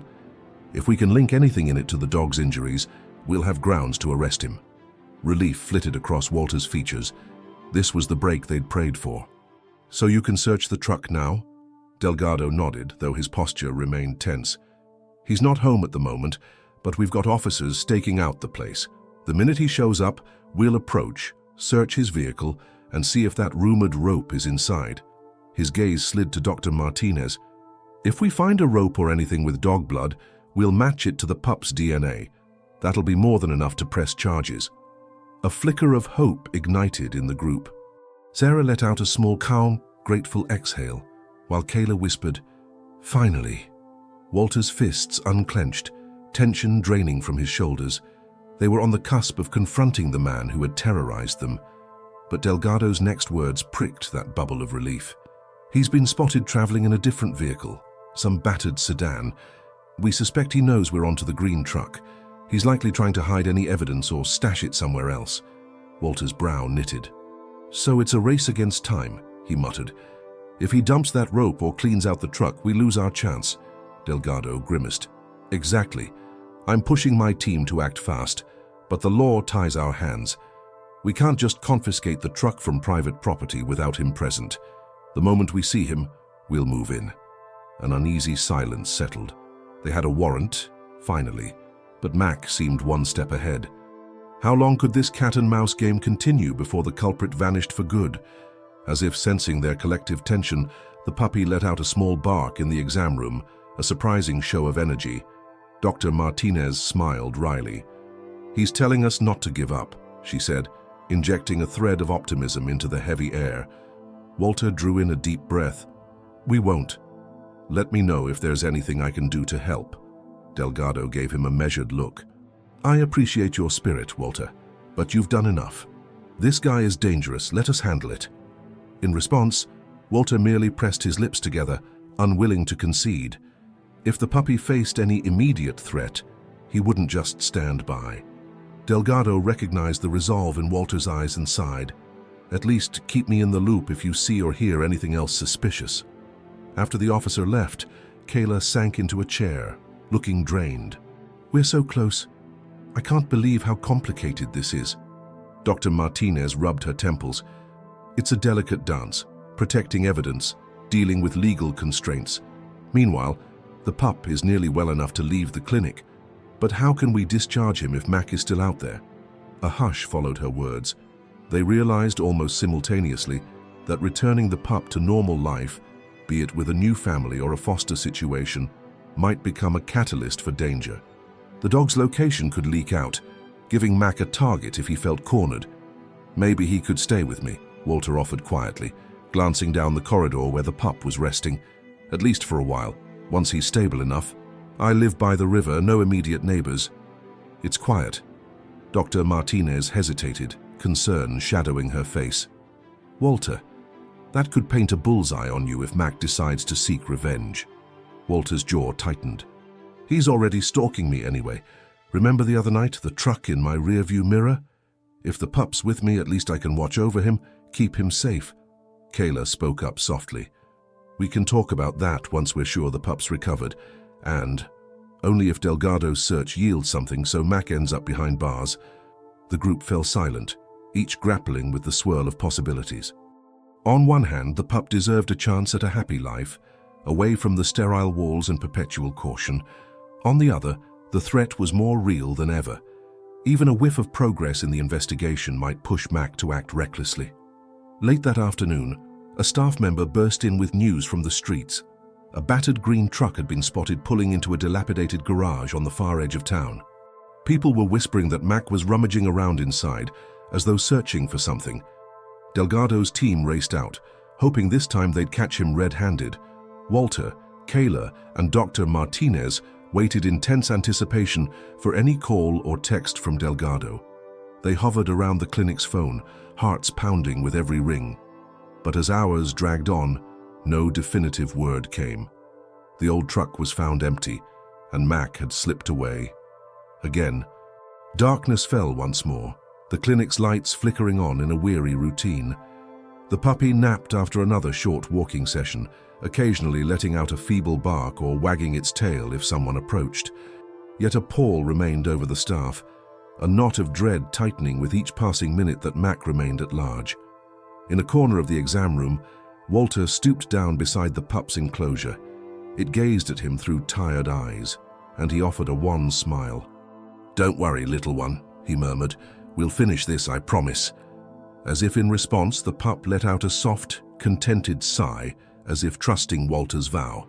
Yet outside the clinic's walls, the man in the green truck seemed determined to stay a step ahead. his fear-fueled cunning driving him deeper into desperation. With the final pieces of the puzzle so near at hand, tensions soared to an all-time high. The conflict teetered on the brink, each side waiting for the other to slip up, setting the stage for a climactic showdown that would decide the fate of both the puppy's future and the conscience of the entire town. By the time the sun rose again, the town's frustration had reached a fever pitch. Every day that Mac remained free only heightened the sense of vulnerability among citizens who'd rallied around the rescued puppy. In coffee shops, on street corners, and across social media threads, people asked, why hasn't he been caught yet? How hard can it be to find one man with a green truck? At the clinic, an unspoken tension thrummed beneath the daily routine. Dr. Martinez tried to keep appointments and procedures running as normal, yet the staff couldn't ignore the patrol car parked discreetly around the corner or the hush that fell whenever a stranger walked through the door. Walter, who'd volunteered himself as a near-constant presence, patrolled the corridors with a watchful eye. Kayla manned the reception desk like a sentry, scanning each visitor's face for any hint of danger. In the exam room, the puppy's progress was both heartwarming and nerve-wracking. Its bruises had nearly vanished, leaving only a faint scar on one hind leg. It walked with a slight limp, but seemed eager to explore. Sarah had taken to letting the pup toddle around for a few minutes each morning, carefully blocking off potential hazards. Sometimes the puppy's wobbly steps drew anxious laughter from staff, a moment of levity in an otherwise grim atmosphere. Walter couldn't help but feel pride whenever he saw the pup wagging its tail with increasing vigor. "He's a miracle," he murmured to Sarah one afternoon, watching as the dog sniffed at a row of chairs. From the river to this, it's like night and day. Yet in the back of his mind, a gnawing worry. What if Mac tries something drastic before the pup can fully recover, or before the police secure enough evidence? That worry came to a head late one afternoon when Officer Delgado burst through the clinic doors, radio crackling at his hip. His face was set in grim lines, and Kayla's breath caught at the tension radiating from him. Walter hurried over, heart pounding. "Something happened," Delgado inhaled sharply, meeting the group's concerned gazes. "We believe Max found out about the warrant. He's been heard ranting that the dog's existence is a threat to him. According to neighbors, he might be planning something tonight." A hush descended, broken only by the beep of medical monitors down the hall. Dr. Martinez's eyes narrowed. "Planning, as in coming here?" Delgado nodded. "We suspect so. He seems desperate, paranoid that we'll match any rope fibers or blood residue to the pup. My men are gearing up for a possible confrontation, but it's all hearsay right now, no official timeline." Kayla's voice wavered. Then we're sitting ducks." She glanced worriedly at Walter. "He's threatened you before, hasn't he? Followed you in that truck?" Walter's jaw tightened. "Let him come. We'll be ready." His voice held a fierce edge, but inside he struggled with a swirl of fear and anger. This man's crossing every line. Looking to Delgado, he asked, "What's your plan?" The officer hesitated. "We'll stake out the clinic tonight. Plain clothes, unmarked cars. If he shows, we can intercept him in the act. That'd give us probable cause to arrest on multiple charges." Delgado exhaled heavily, hands on his hips. "But it's risky. If he's armed or out of control, we could have a serious incident." Walter nodded, gaze drifting toward the exam room. "We can't let him anywhere near the pup, or the staff." He thought of Kayla, Sarah, and Dr. Martinez, all of whom had put their hearts on the line. The idea of a dangerous man forcing his way in made his blood run cold. Delgado gave a small, tense nod. "We'll do everything possible to keep you safe. But I'll be honest, if he's truly hell-bent on destroying evidence, he might try a surprise tactic or an approach we're not expecting." Quiet agreement rippled through the group. The decision was clear but heavy. They would stand their ground at the clinic, with the police lying in wait, hoping to catch Mac in the act and finally bring him to justice. It felt like a last resort, a trap set for a cornered man, hinging on the gamble that he'd indeed attempt something that night. The rest of the day passed in a haze of preparation. Dr. Martinez locked up non-essential supplies and double-checked the building's locks. Kayla and Sarah rearranged the interior layout to minimize potential hiding spots. Walter, refusing to leave, helped Delgado's team identify vantage points from which plainclothes officers could watch the perimeter. Each moment throbbed with uneasy energy, the staff operating on a mixture of hope, dread, and sheer determination. By dusk, the plan was set. Patrol cars retreated from open sight, replaced by unmarked vehicles parked at inconspicuous angles. A handful of officers dressed in civilian attire lingered around the block, phones in hand, ready to converge if needed. Delgado posted himself near the clinic's side entrance, radio on a low setting. Walter stationed himself in the waiting area, a vantage point that let him keep an eye on the front parking lot and be near the pup in an emergency. The puppy, sensing the fraught atmosphere, grew restless, letting out occasional whines. Sarah tried to soothe it with gentle pats. "It'll be okay," she murmured. "We're just being extra careful." She shot a worried glance at Dr. Martinez, who nodded with a reassuring but tense smile. No one voiced the underlying fear that if the suspect breached the clinic, the puppy could be in grave danger, or one of the staff members might confront a desperate criminal. Time crawled. The sky darkened into a moonless black, punctuated by sporadic street lamps that cast pale circles on the wet pavement. Walter drummed his fingers on a table, glancing repeatedly at the clock. What if he never shows up? A small part of him hoped it might be anticlimactic, better an uneventful night than a violent standoff, but the memory of that hooded figure tossing the puppy off the bridge spurred him on.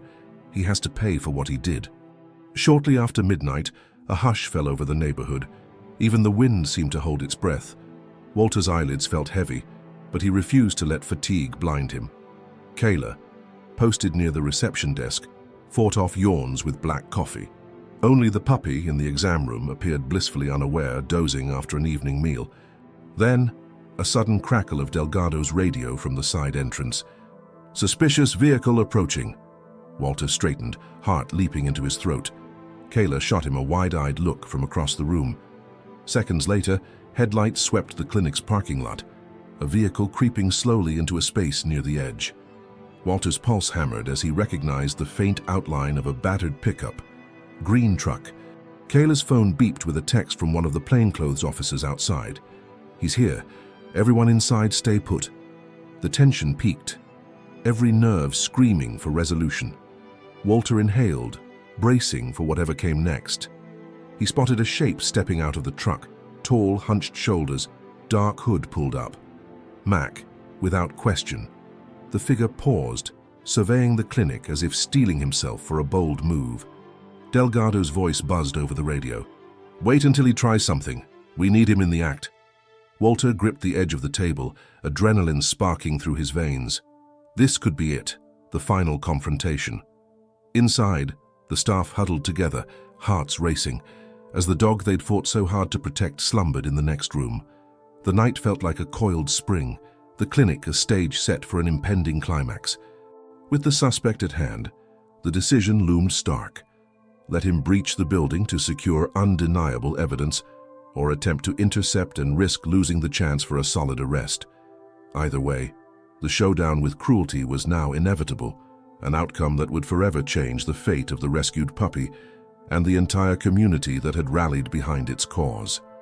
Outside, the rain-soaked parking lot shimmered under weak street lamps as the hooded figure edged closer to the clinic's entrance. Inside, every breath felt magnified, the staff poised in a tight knot by the reception area. Walter, hands clenched around the back of a chair, watched through the glass door. His heart pounded so loudly it drowned out all other sounds. Just behind him, Kayla kept a trembling finger on her phone, ready to alert the plainclothes officers the moment the man made a move. From his vantage near a side window, Officer Delgado signaled everyone to stay calm, the faint glow of his concealed flashlight illuminating the caution on his face. The plan was risky. Let Mac step into a clear act of trespassing or violence, and then intercept him with the warrant. If they moved too soon, he might flee or dispute the charges. Too late, and people or the puppy could be in real danger. The suspect paused at the door, back turned to the staff. Raindrops slithered down his hood, pooling at his feet. Walter caught a glimpse of a crowbar clenched in his right hand, gleaming dully in the light. He really came prepared. Walter thought, swallowing a surge of dread. This wasn't idle loitering or intimidation. The man intended to break in, possibly worse. In the exam room, the puppy stirred at the shift in energy, picking up on the tension thrumming through the clinic's walls. Sarah, stationed there with the dog, felt her stomach clench at the faint click of metal on glass as Mac tested the door. She cuddled the pup closer, whispering soothing words, though her own pulse raced. Behind her, Dr. Martinez hovered, phone in hand, ready to call for immediate medical backup if chaos erupted. Tap, tap, tap. Metal connected with the door handle. Mac fiddled with it, testing its sturdiness. Walter exhaled shakily, forcing himself not to charge outside. He could see Delgado and another officer creeping along the building's side, prepared to intervene. They needed the suspect to commit a clear offense on camera, proof that he was actively threatening the clinic. Only then could they secure an irrefutable case. Seconds stretched like hours. Finally, Mac jammed the crowbar against the handle, attempting to pry it. The glass door rattled. Kayla bit back a gasp, sliding behind the reception desk for cover. Walter locked eyes with her, chest tightening. "Please don't shatter the glass," he prayed silently. If that door gave way, Mac would be inside in a heartbeat. Sure enough, a shriek of metal tore through the air as the suspect applied force. The door gave a loud groan but held firm, thanks to its reinforced locks. Enraged, Mac yanked the crowbar free, then swung it again with brutal force, apparently ready to smash his way in. That was the final straw. Delgado burst from the shadows. "Police! Drop the weapon!" he shouted, voice cutting through the night like a blade. The beam of a flashlight caught Mac in a harsh glare. Another officer approached from the opposite side, sidearm trained. For a heartbeat, Mac froze, crowbar raised. Then, with a furious roar, he pivoted, ready to lash out or flee. Walter and Kayla could only watch from behind the locked door, hearts hammering as the confrontation exploded into motion. "Drop it now," Delgado repeated, stepping closer. A crack of thunder underscored the command, lightning strobing across the dark lot. Mac's face, barely visible beneath his drenched hood, contorted with defiance. The crowbar twitched in his grip, and for a chilling moment it seemed he might charge the officers. Time snapped into frenetic chaos. Delgado's partner lunged forward, grabbing Mac's arm. Mac snarled, twisting violently in an attempt to break free. The crowbar clattered onto the asphalt with a metallic clang. Delgado moved in to assist, grappling with Mac as rain pelted them both. Despite being outnumbered, the suspect thrashed with desperate strength, fueled by panic and anger. Inside the clinic, Walter's feet were rooted in place, the adrenaline surging through him, making every muscle taut. "Don't intervene," he reminded himself. "Let the police handle it."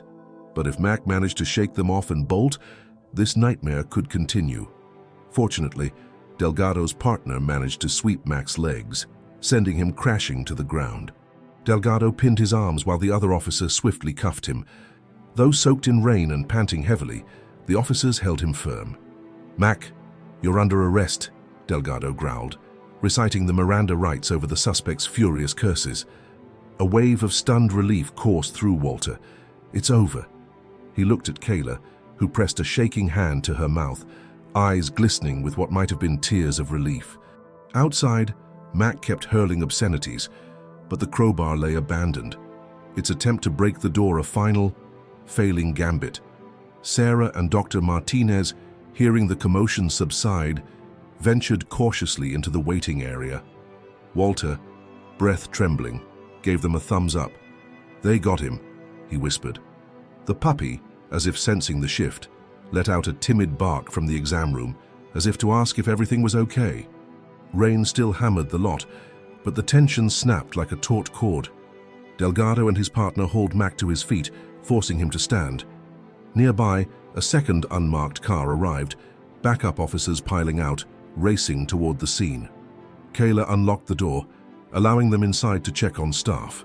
Walter dashed out momentarily, ignoring the rain that drenched his jacket, just to witness Mac's arrest with his own eyes. He's real. He's caught. The wave of relief was almost dizzying. "You have a warrant to search my truck," Mac spat, voice dripping with contempt. Delgado's jaw set. You bet we do. And your attempt tonight just stacked on more charges. Attempted breaking and entering, possibly attempted harm. Mac only sneered, but the flicker of fear in his eyes told Walter that reality had finally caught up to him. Stepping back into the clinic, water dripping down his face, Walter found Kayla and the others exchanging stunned, grateful smiles. The entire building felt buoyed by a collective exhale. Dr. Martinez leaned against the wall, relief evident in her trembling hands. "Thank goodness," she breathed. In the exam room, the puppy's timid bark sounded again. Sarah scooped it gently into her arms, stroking its fur. "You're safe," she whispered to the dog, voice thick with emotion. "He can't hurt you anymore." Walter, soaked and exhausted, gazed at the pup, heart swelling with a fierce, protective pride. They'd made it to the apex of this ordeal, a direct confrontation that could have ended in tragedy, but instead concluded with the suspect in handcuffs. Yet even in that victory, he knew the next steps loomed. Searching Mac's truck, compiling evidence for prosecution, and ensuring the dog's forever home would remain secure. But in that precious moment, in the eye of the storm, the staff, volunteers, and police stood unified. Rain pounded on the roof like a cleansing drum, washing away the weight of tension. The pup, nestled in Sarah's arms, blinked at Walter with wide, trusting eyes, as if to confirm, "We've come this far, together." And with Mac finally in custody, the path to resolution lay open. The clinic might soon return to its normal routine, the town's sense of justice and compassion reaffirmed, and the puppy, no longer a battered victim, free to embrace the second chance that so many people had fought to give. Long after the rain subsided and dawn painted the sky in subtle hues of pink and gold, the clinic's staff and volunteers remained in a quiet whirl of disbelief. Mac had been taken into custody, whisked off in the back of a police cruiser under the glare of flashing lights. Delgado's voice crackled over the radio, confirming the immediate search of the suspect's truck and the retrieval of a frayed length of rope stained with canine blood. It was more than enough evidence to seal the case. Inside the veterinary office, the atmosphere transformed from tense vigil to collective relief. A few reporters, roused by the commotion late at night, arrived in the morning, hungry for details. But they found a staff too exhausted for anything beyond the simple truth. The culprit had been arrested, and the puppy, the little survivor, was finally safe. Walter, still dressed in the same damp jacket from the night before, huddled with Dr. Martinez, Kayla, and Sarah around a small table in the break room. No one had slept much, yet weariness mingled with an undercurrent of triumph. On the table lay a half-eaten box of pastries someone had dropped off to celebrate. Outside the window, the morning sun glinted off puddles in the empty parking lot, a far cry from the menacing headlights of the evening before. "Seems like a dream," Kayla murmured, nursing a cup of lukewarm coffee. "Part of me can't believe it's really over." Dr. Martinez exhaled, shoulders sagging in relief. "We've still got a long process ahead, court dates, formal charges, but the worst immediate threat is gone." She shot Walter a grateful look. "You stood guard for that pup when most would have stepped aside." Walter offered a small, humble shrug. "Couldn't do otherwise," he said, voice thick. Then, glancing at Sarah, he added, "But you and the doc are the real heroes, saving his life, day in, day out." At that moment, as if drawn by the sound of their voices, the puppy toddled into the break room on unsteady paws. Sarah had begun letting it roam short distances under supervision, testing the dog's improved mobility. A few bandages still dotted its fur, but it held its head high, tail wagging at the circle of friendly faces. A soft chorus of laughter and awes broke out. Walter, smiling ear to ear, scooped the pup into his arms, nuzzling the scruff of its neck. "Look at you," he murmured, brave as ever. The puppy let out a tiny bark, then settled comfortably in his hold, as though it had never known a life of fear. Kayla reached over to scratch the pup's chin. "So, I think we're past calling him the pup or buddy.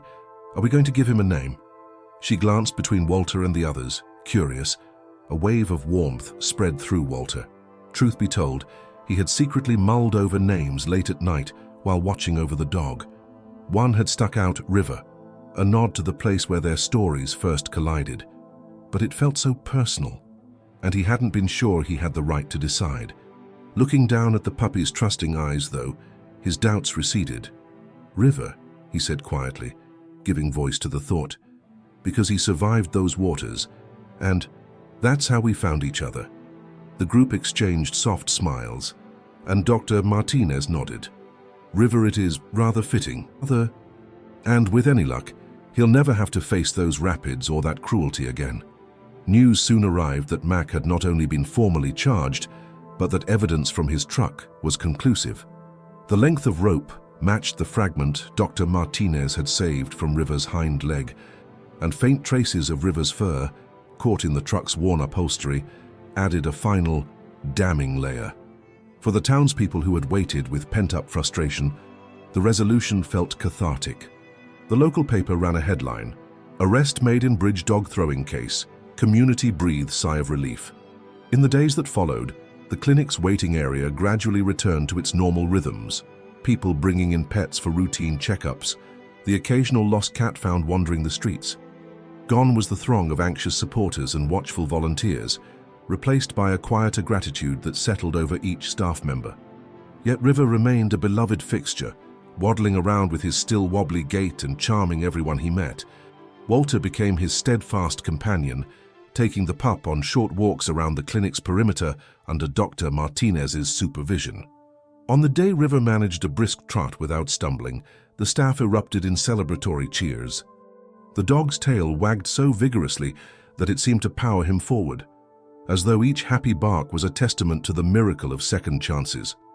It was during one of those leisurely walks that Walter made an announcement to Dr. Martinez and Kayla. "I'd like to adopt him. River, I mean, if you'll let me." His voice wavered, eyes bright with emotion. "He might need ongoing care, but I've got space at my place by the river. Figure we can fish together someday, or at least share a quiet life far from all this chaos."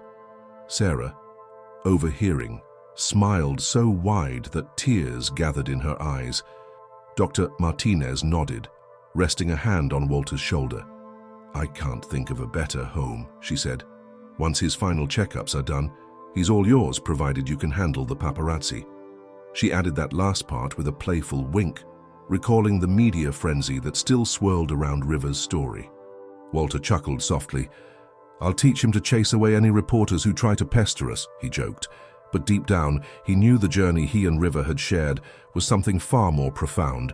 This battered dog, hurled into darkness by human cruelty, had survived not just physically but emotionally, trusting again, wagging that tail for love. And in that shared struggle, Walter rediscovered his own sense of purpose. One crisp morning, River's adoption became official. Kayla snapped a photo of Walter, gently placing a new collar around the pup's neck, vibrant green to symbolize new life. The staff gathered for an impromptu farewell ceremony, though not without a hint of sadness at seeing their beloved little survivor leave the clinic. "Ready to go, boy," Walter whispered, picking River up. The dog responded by licking his chin, tail a blur of joy. Dr. Martinez and Sarah bid tearful goodbyes, while Kayla offered a bag of donated treats and toys. Then, with a soft chorus of well wishes, they watched Walter and River step outside into the sunlit parking lot. The air smelled of damp grass, and a gentle breeze ruffled Walter's hair. River gazed up at him as if to say, "Is this real?" Walter's heart brimmed with gratitude. "Yeah, buddy," he murmured. "We made it. And nobody's gonna hurt you again." They drove off in Walter's truck, the same seat once soaked by water the night of the rescue, now warmed by River's gentle panting. A short drive later, they arrived at Walter's quiet property by the river, an old cabin nestled under tall trees, a perfect slice of peace. The water's steady murmur greeted them, carrying no hint of the tragedy once inflicted on River. As Walter opened the cabin door, setting River gently on the porch, he felt a surge of awe at how a single cruel act had led to such an outpouring of compassion, a community united, a life saved, and new beginnings forged from the darkest depths. Stooping beside River, Walter ruffled the pup's fur. "Welcome home, River," he whispered. And in that sun-dappled moment, as the dog took its first exuberant bounds across the porch, the final chord of their story echoed with quiet triumph. proving that even when cruelty casts its longest shadow, love and resilience can light the way to a better tomorrow.